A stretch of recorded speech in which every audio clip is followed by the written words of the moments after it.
풍성한 삶을 향한 믿음의 마음 열기 아이처치의 오픈마인드 시간입니다. 반추라는 말이 있어요. 한번 삼킨 것을 개원해 되새기는 것이죠. 먹은 음식을 하루 종일 이 되새김질하는 소나 염소를 그래서 반추동물이라고 합니다.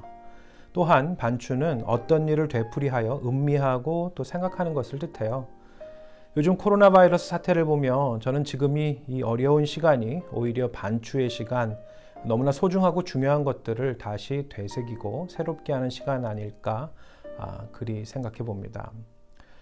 그 중요한 것 중 하나를요, 오늘의 그 오픈마인드를 통해서 좀 살펴보려고 해요. 우선 다음의 시를 소개하고 이어가겠는데요. 오징어, 유하, 눈앞의 저빛, 찬란한 저빛, 그러나 저건 죽음이다. 의심하라 모든 광명을. 정말 짧은 시인데요. 영화감독으로도 유명한 유하 시인은 1991년 바람 부는 날이면 압구정동에 가야 한다는 시집을 발간합니다. 발금 읽어드린 오징어는 그 시집의 첫머리 서시였고요. 칠흑 같은 어둠을 뚫고 깊은 바다로 배 한 척이 나갑니다. 그리고 갑자기 배 위에 설치된 모든 전등을 일시에 태양처럼 밝게 켜는 것이죠. 이것을 집어등이라고 부릅니다.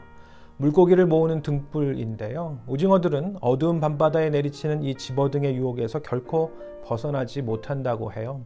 죽을 줄 알면서도 미끼를 덥석덥석 무는 것이죠. 시인의 눈에 비친 강남의 화려한 네온 사인들은 바로 우리들을 유혹하는 치명적인 집어등과 같았습니다. 각종 이 쇼핑몰과 쇼윈도 불빛에 유혹되어 비틀거리는 우리들의 자화상을 불빛에 모여드는 오징어에 비유했던 것이고, 사람이 가장 조심해야 할 것은 불빛에 이끌리는 욕망이라고 말해요. 포스트 코로나 이후 우린 전과 많이 다른 시대를 예상하고 있습니다. 이를 새로운 시대 또는 뉴 노멀이라고 하죠. 이에 대해서 각계 전문가와 학자들은 공통적으로 이런 말을 합니다. 우리의 욕망을 절제해야 한다고요. 최근 한국 CBS 라디오의 한 프로그램에서는 코로나 이후 시대를 전망하는 기획 인터뷰가 있었습니다.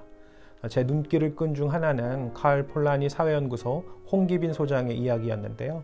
그의 결론은 간단합니다. 비즈니스 as usual, 이제 이전과 같은 삶은 거의 불가능하다이고요.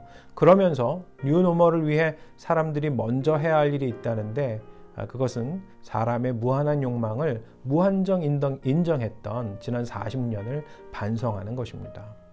결국 우리가 지닌 욕망, 사람들이 지닌 욕심들이 지금과 같은 고통과 아픔의 시기를 만들어냈다는 거예요. 여러분, 이 이야기는요, 하나님의 말씀 속에서도 이미 명백히 예언되고 있습니다. 오직 각 사람이 시험을 받는 것은 자기 욕심에 끌려 미혹됨이니, 욕심이 잉태한 즉 죄를 낳고 죄가 장성한 즉 사망을 낳느니라. 뉴노멀을 위해 오늘 다시 반추해 보면 좋겠습니다. 오늘 우리는 어떤 욕망으로부터 돌아서고 자유하기를 배울 것인가? 오늘의 오픈마인드입니다.